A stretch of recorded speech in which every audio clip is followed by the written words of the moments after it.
उम्मुल अमराज यानी कि मर्ज़ों की माँ का पता चल गया। मैं आज आपको एक ऐसी मर्ज़ के मुतल्लक बताऊंगा कि जो तमाम बीमारियों की जड़ होती है, यानी कि मैदे का ख़राब होना। सादा लफ्ज़ों में मैं आपको बताऊं, अगर आपका मैदा सही तौर पर काम नहीं कर रहा, यानी कि आपको भूख सही तौर पर नहीं लग रही, गैस ट्रबल का मसला है, कब्ज़ रहती है और आपका इस वजह से आपका जो चेहरा है वो पीला पड़ रहा है, अगर ऐसी अलामात आपके अंदर मौजूद हैं तो आपका मैदा 100% वर्क नहीं कर रहा। आप इस पर तवज्जो दें।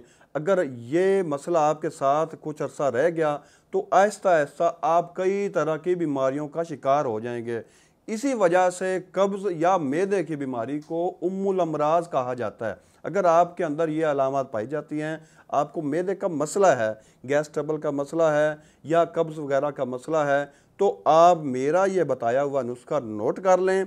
इस नुस्खे को आपने बनाकर रख लेना है। इंशाल्लाह आपके मैदे की जो भी बीमारियां हैं इंशाल्लाह उनसे आपको शिफा मिलेगी। नोट कर लें। इलायची कलां 50 ग्राम, पुदीना 50 ग्राम, काली मिर्च 50 ग्राम, काला नमक 100 ग्राम, अजवाइन देसी 50 ग्राम। इन तमाम चीज़ों का आपने ना सफ़ूफ तैयार करके रख लेना है। इस सफ़ूफ में से आपने आधा चम्मच सुबह और शाम पानी के साथ इस्तेमाल करना है। इंशाल्लाह आपके मैदे के जो भी मसाइल हैं, मसलन भूख का ना लगना, गैस ट्रबल हो जाना, खट्टे डिकार आना या कब्ज़ हो जाना, इन तमाम जो अमराज हैं, अलामात हैं, इनसे इंशाल्लाह आपको शिफा मिलेगी। ये था मैदे का एक बेहतरीन नुस्खा जो मैंने आपको बता दिया।